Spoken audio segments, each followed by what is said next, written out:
Westlake and Lake Travis is the game that everybody's got on their mind besides Steele and Judson. These are 1 and 1A. Maybe 1A, 1B would be if you wanted to include Canadian and Stratford. These are the 3 biggest games in the state. Very excited to talk to Jay Plotkin of the Lake Travis View here what's Jay's official title, Max? You're the expert. Jay has a million titles. Jay's a Renaissance man. Jay is a Renaissance man. Jay and I co-authored the definitive text on Lake Travis's 5-year dynasty run, Drive to 5. And then still have copies if you need them. Yeah. Still available. Jay Plotkin joining us on the phone. We can just say that he is the preeminent. He is Lake the preeminent Travis. Lake Travis expert. Sure. Lake Travis and Westlake expert. And so, Jay, for folks who maybe have not seen a Lake Travis-Westlake game or know about the rivalry, can you kind of sum up what this rivalry looks like and feels like on Friday night? Sure, I'd love to. Thanks for having me on.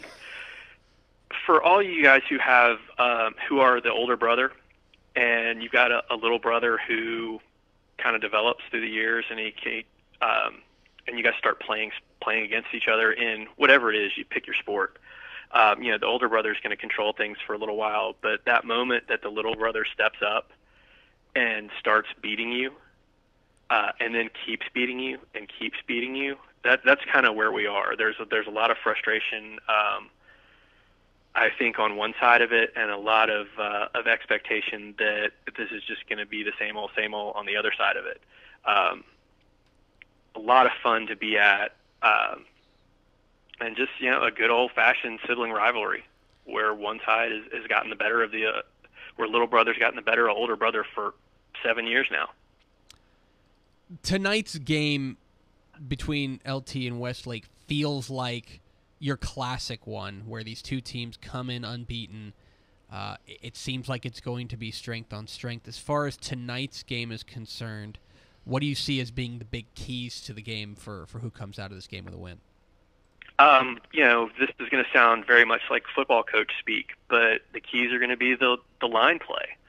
If you look back at last year's game, Lake Travis's defensive line just dominated the Westlake offensive front. We all know Sam Ellinger is great, and he's probably going to be the most single-talented player on the field tonight.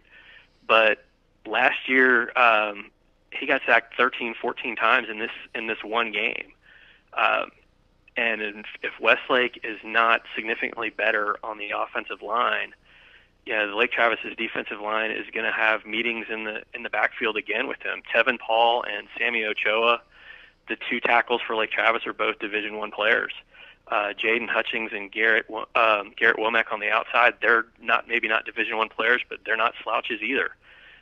And if Westlake can't give Ellinger time to do what he needs to do to get the receivers open, then it could be another long night for them. Conversely, on the other side of the ball, Westlake's defensive front last year did a really good job against Lake Travis's line. I was looking back at the numbers, and that group that was led by Hudson Hall and Brecken Hager and Daniel Aidman held Lake Travis to negative rushing yards for the entire game. So that was a big challenge for Lake Travis. Now, those guys are gone. So can Westlake replace the big physical presence that those guys brought to the game and make things hard, as you mentioned yesterday, Greg, on your pick'em, make things tough for Abe Willows. If they can keep Willows in check, it'll be a barn burner again. But if Lake Travis can open up lanes for him to run, like you said, he makes Lake Travis's offense go. If Westlake has to bring safeties in to try and bring him down, Charlie Brewer can certainly stand back there and pick even a good secondary apart. Here's one question from up here. We know so much about Ellinger. We know so much about some of the other weapons of this game. Charlie Brewer, we know the name. We know what he's done statistically. You've seen every quarterback at Lake Travis back to 2000. Where do you see this guy falling in the hierarchy? And when you look at it, what you've seen so far and what he could be, by the end of his senior year? By the end of his senior year, Max, I think he's probably a little bit better than his brother. Wow. They're very similar, and and Michael threw down a pretty good resume like Travis. Yeah. Charlie is very smart. He's a 5th or 6th generation quarterback, so he is what you would expect. He makes great decisions. He gets the ball out. The thing that the coaches like about him, is he gets the ball out on time and on target. The receivers don't have to make a lot of adjustments, and he's got a great relationship with Cade Green especially, but he likes to find Malik Barkley in space and Cade Brewer as a tight end, H-back kind of thing in that spread offense. He's a dangerous weapon too. They're all tough to get down, and he gets the ball to them where they can do some things. And then, the thing that people are going to overlook about Charlie, because he's a little bit slight, he's not, is certainly not as big as Sam Ehlinger is, but he can hurt you with his legs as well. He ran for 2 touchdowns last week against Austin High when protection broke down, and one of them was a 65-yard run. So he can hurt you any number of ways, just like the Lake Travis quarterbacks you've watched for a decade now. Yeah. We're talking with Jay Plotkin, the preeminent expert on Lake Travis and Westlake, here on DCTF Live. Is that fair? That's very kind. Ah, okay. Yeah.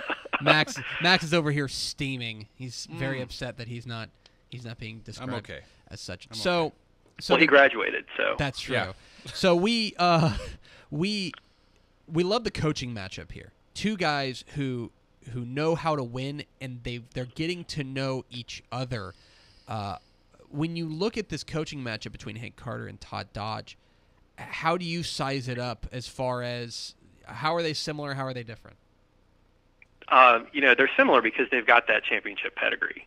With what Coach Dodge did in building South Lake Carroll and winning, 4 championships in 5 years and losing, he lost in the final in the middle year, right? Mm-hmm. So he's been there. He's the coach that Westlake has been searching for, honestly, since Ron Schrader retired.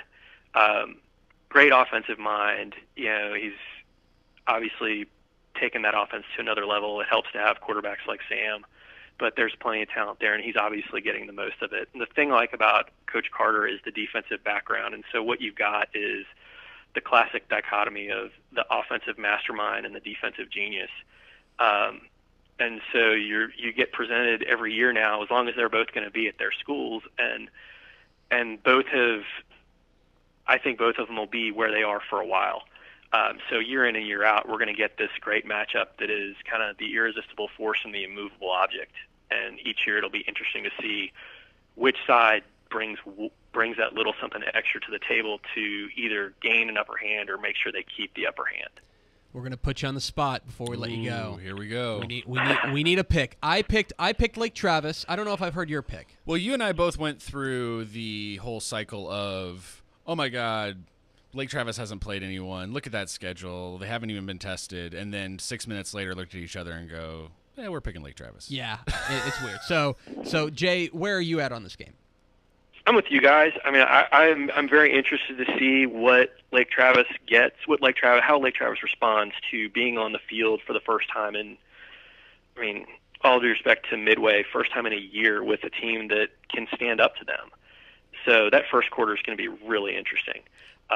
All that said, I'm just not convinced that, as talented as Westlake is, that they've closed the gap on the offensive line from where they were last year. And Sam is great, and Texas fans will love him when he's wearing orange in 2 years.